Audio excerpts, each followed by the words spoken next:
Hello! In this video I'm going to talk about one of the rules of photography that I ditched, and it automatically made my photography better overnight. But not only that, it also increased my enjoyment of photography tenfold. And one further benefit of it was that I learned to develop my own style. So if you're interested in doing some of that, then this is the video for you.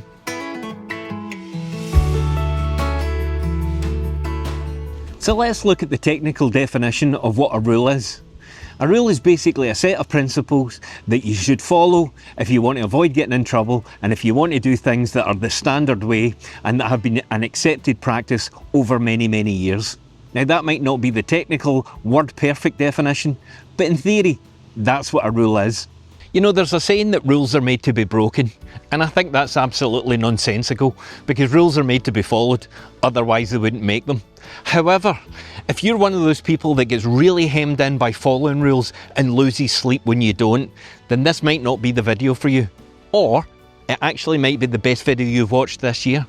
Because we all know as photographers, there are a load of rules that we're meant to follow. The rule of thirds, shoot in golden hour, don't crop somebody at the elbow, always shoot at f8 if you're doing landscape photography. They go on and on and on, but rules are made to be broken in photography, because how are you meant to find your own identity and develop your own style if you're not willing to go outside the box and find your own lane? But the one thing that I did was stop being boxed in by the rule that when you shoot in landscape, your image should be pin sharp from front to back. I've found that that's not necessarily how I like to take my photographs, but to me it's more aesthetically pleasing if you've got a softer foreground, maybe a softer background, and you can really direct your viewer to the thing that you want them to see. Yes, you can use vignettes and you can use radial filters, but to me nothing beats having that softer foreground, and I'll show some examples as we go through the video. So how do we achieve that, and how is it going to make your photography that much better?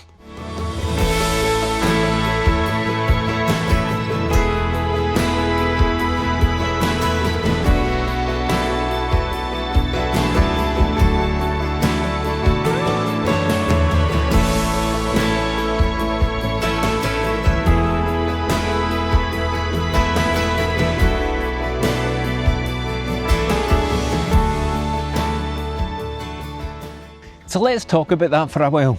I don't want to belittle the rules of photography because they're set for a really good reason. And for me, I found them completely invaluable when I first started. It gave me something to aim for when I went out with my camera. But I've been doing it for 3 or 4, 5 years now. And what I found is that when I try to follow what everybody else does, it invariably gives me what everybody else gets. And that was becoming boring for me.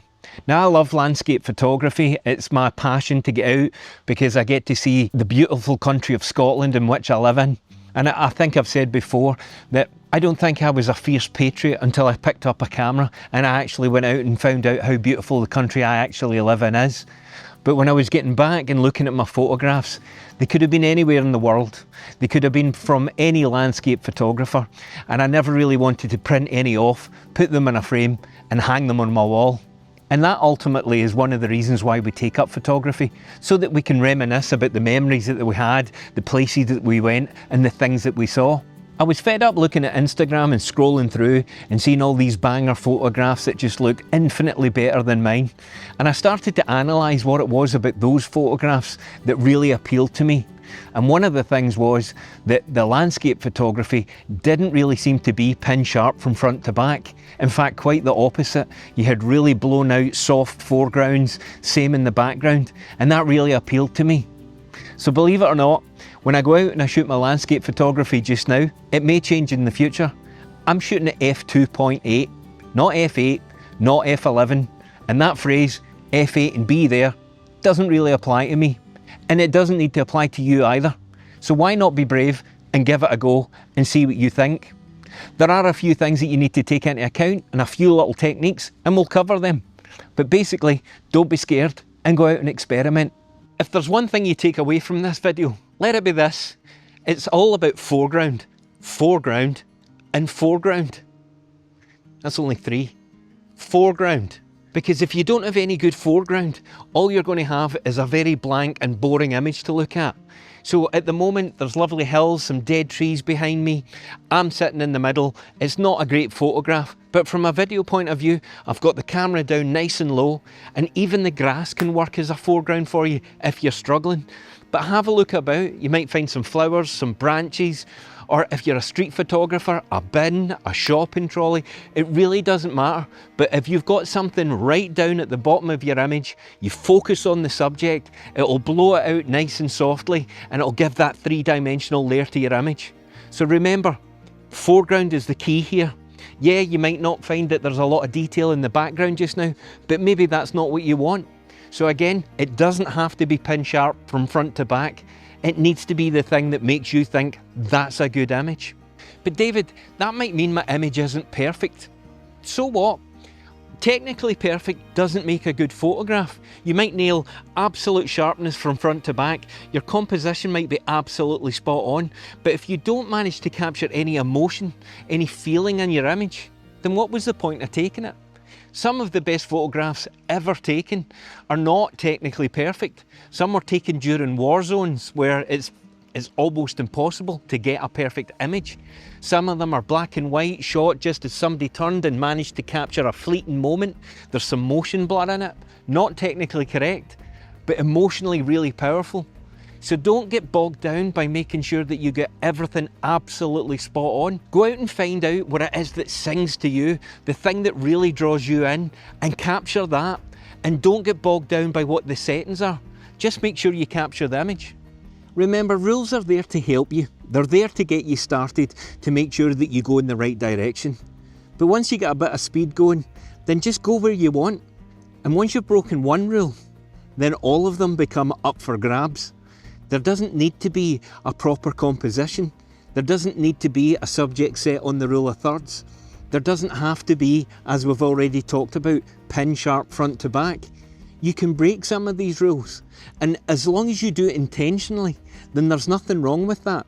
Put your subject right in the centre of the frame. Why not? It creates a hero shot. Just think about what you're trying to do and be intentional about it, because I promise you, when I started doing this, my photography transformed overnight. That's not hyperbole, that's exactly what happened, because all of a sudden I started making images that I was proud of, not that somebody else was proud of. Now, I don't enter landscape of the year photography competitions or things like that, where somebody will sit and critique your image based on perfection and making sure that you've stuck to all the rules. But that's not why I do this. I do this to get out, to see more of the world, to capture some beautiful images and to show them to family and friends and to share them with you online.